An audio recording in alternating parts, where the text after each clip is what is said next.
Hola, en este vídeo voy a resolver un ejercicio para mis alumnos de instalaciones eléctricas de baja tensión. Los datos son un circuito RL de corriente alterna cuya fuente de alimentación tendría 220 voltios y 50 hercios, una resistencia de 15 ohmios y una bobina que nos dan el coeficiente de autoinducción de 0,0159 henrios. Se pide en primer lugar dibujar el circuito, que lo tendríamos aquí. Tendríamos la fuente de alimentación, la resistencia de 15 ohmios y la bobina. Sería un circuito en serie.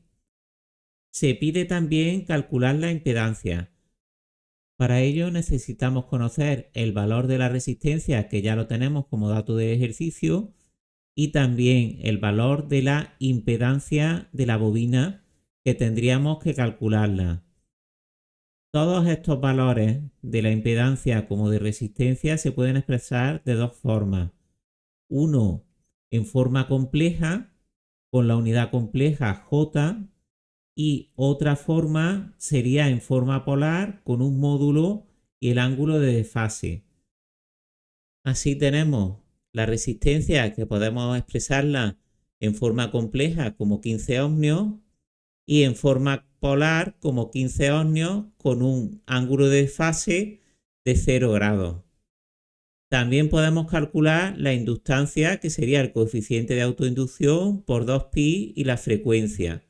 Sustituimos los valores y obtenemos 5 ohmios, que se expresarían en forma polar como 5 ohmios con un desfase de 90 grados y en forma compleja como 5J.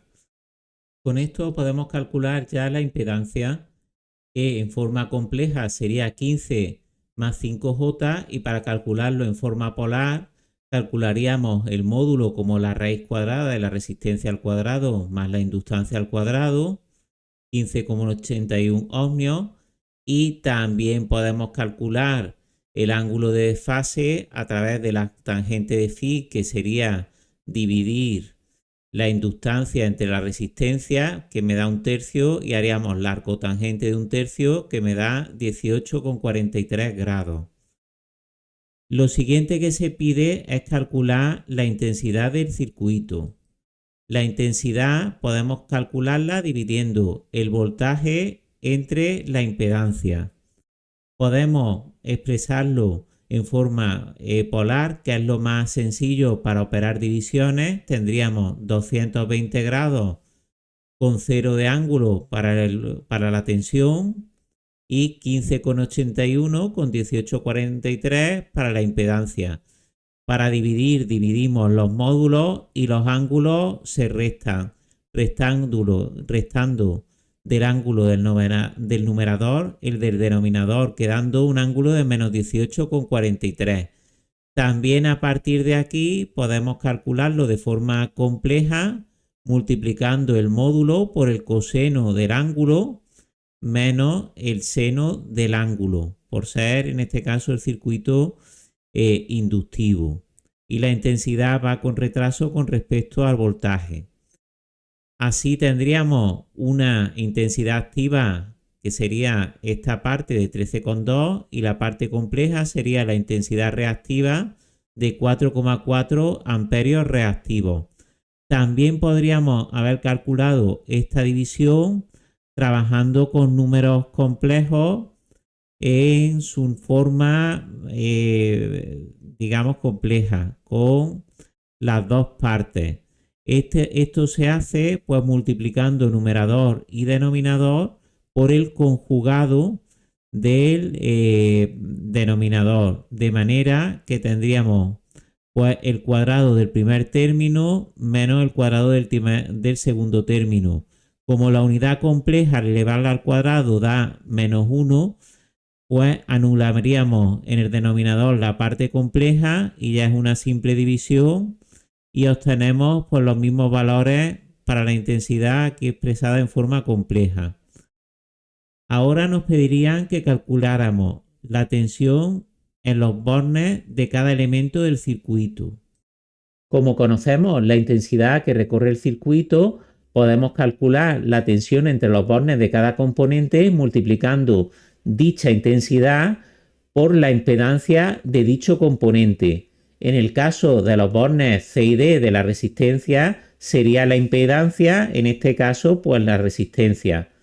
Si lo hacemos en forma polar, podemos multiplicar los módulos 13,92 por 15, 208,8 y sumaríamos los ángulos. En este caso, la intensidad tiene un desfase negativo, pues nos daría un ángulo negativo. También podemos hacerlo en forma compleja trabajando con números complejos. En este caso la resistencia pues serían unidades reales que simplemente multiplicamos por los valores de la intensidad en forma compleja. Para la bobina lo haríamos de la misma manera. En este caso la impedancia de la bobina pues sería la reactancia que ya tenemos calculada. El ángulo de desfase de la reactancia sería 90 grados, con lo cual igualmente multiplicaríamos los módulos, sumaríamos los ángulos y nos daría 69,6 con un ángulo de 71,57. Si lo hacemos en forma compleja, pues tendríamos la intensidad en forma compleja y la reactancia serían 5 unidades por la unidad compleja J. Cuando multiplicamos la unidad compleja, pues serían 5J por 13,2, nos daría 66J voltios, que sería la parte compleja. Si multiplicamos J por J nos daría menos 1, 5 por 4,4 nos daría 22 y se nos transformaría en la parte real, en este caso positiva. El siguiente paso que nos pide y último sería calcular las potencias activas, reactivas y aparentes del circuito. Para ello, pues tendríamos la potencia activa, que sería pues la tensión. En este caso nos daría tensión activa pues solamente la resistencia por la intensidad. Pues multiplicaríamos 208,8 por 13,92 y nos daría 2.906,5 vatios. La potencia reactiva podemos obtenerla multiplicando la tensión de la bobina también por la intensidad. Serían 69,6 por 13,92, 968,8 voltios amperios reactivos. En cuanto a la potencia aparente, pues sería multiplicar la tensión por la intensidad, serían los 220 voltios por 13,92. Y en este caso nos daría 3.062,4 voltios por amperio.